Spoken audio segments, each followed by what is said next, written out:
La madre que parió al autor de Kengan Omega con las incógnitas que enseña cada semana. En el capítulo 213 se nos confirmó una de las cosas que se habían dicho hace tiempo, y que era algo evidente, pero como nunca sabes por dónde va a salir un autor, pues mejor que lo confirme. En el capítulo de esta semana, empezamos por donde estaban con Retsudo y Koga encontrando a un Ryuki que estaba encerrado y debilitado por culpa de Mukaku. Una vez ya han encontrado el sitio, Mukaku dice que no vale la pena esconder nada y que les va a contar toda la verdad. Él nos cuenta que antes de llamarse Gao Mukaku era un miembro de un sindicato llamado Wowang.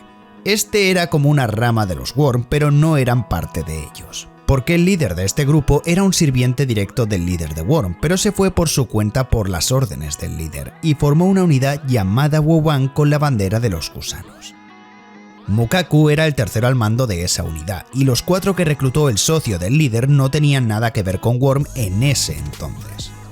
A todo esto también nos comenta que fue hace 80 años, y que el propósito de esta asociación era acabar con cualquiera que se opusiera a la bandera de Worm. Se creían los reyes del mundo porque tenían una fuerza muy grande, pero poco a poco, viendo que conseguían superar a cada uno de los que se le oponían, el jefe empezó a ponerse ambicioso. Y ya Worm no era una ayuda, sino que un obstáculo para sus nuevas metas.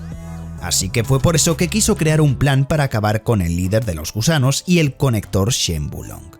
Mukaku dice que nadie sabe cuánto tiempo lleva vivo el conector, pero que este vivió en las montañas de China desde la época de los mitos y que se creía que como era un iluminado era inmortal.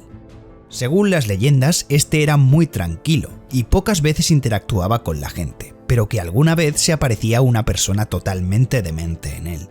El conector, muy loco e impredecible, se enfrentó hace unos 1300 años a los gusanos declarándoles la guerra y derrotando al líder de ese entonces tomó el poder de ellos y empezó una guerra con el clan Bu, que eran enemigos de los gusanos. Allí les ganaron y fue por eso que Bu se separaron en los grupos que conocemos en la actualidad. También que se unieran algunos Bu en ese entonces a los Worm podría explicar por qué el conector ha vivido tanto fuera de la clonación. Es decir, antes de que se empezaran a clonar, es posible que para vivir más tiempo el conector hiciera el ritual Bu que hizo por ejemplo Edward Bu para sobrevivir o Alan Bu siendo el primer Buhei. Mukaku cuenta que desarrollaron el Advance para matar al conector siendo su as bajo la manga, pero que era una técnica peligrosa por el riesgo que suponía usarla. Así que esperaron pacientemente el momento en el que el conector estuviera solo y pudieran acorralarlo entre los 5. Y cada uno de ellos usó el Advance sin pensarlo 2 veces, porque sabían a qué se enfrentaban, o eso parecía. Porque con unos simples movimientos sin despeinarse el conector acabó con todos ellos. Les aplastó su orgullo de una manera impresionante, y Mukaku fue el único que parece que sobrevivió con heridas, pero al menos vivió para contarlo. Tras eso, obviamente tuvo que cambiarse el nombre y mudarse, pero su orgullo seguía dañado por estar en la cima y parecer que el suelo no estaba tan lejos. En otro país fue donde ocurrió la historia que nos contó que vivía en el interior oculto y que reclutó a varios niños de allí para formar el ejército de los Nico. El pibe, por rencor a los Worm por su derrota, hizo lo mismo que ellos con el ritual Gu, matando a muchos inocentes que creyeron que podrían ser más fuertes. Así que Mukaku termina respondiendo que cuidar a Ryuki era una mentira y que si estuvo con él fue porque el Shenbulong de la actualidad era un clon del otro Shen y que el propósito de Worm era crear el conector más perfecto.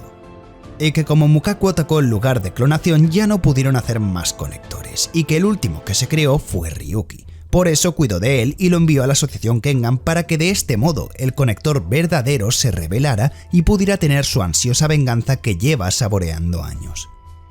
Por esto mismo Koga le quiere reventar la cabeza, aunque sea lo último que haga, pero Mukaku con el indestructible está bien roto.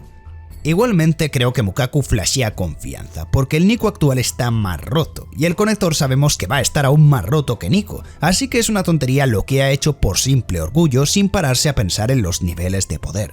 Porque la hostia que se va a meter va a ser peor que la de Julius le metió a Toa, pero con diferencia.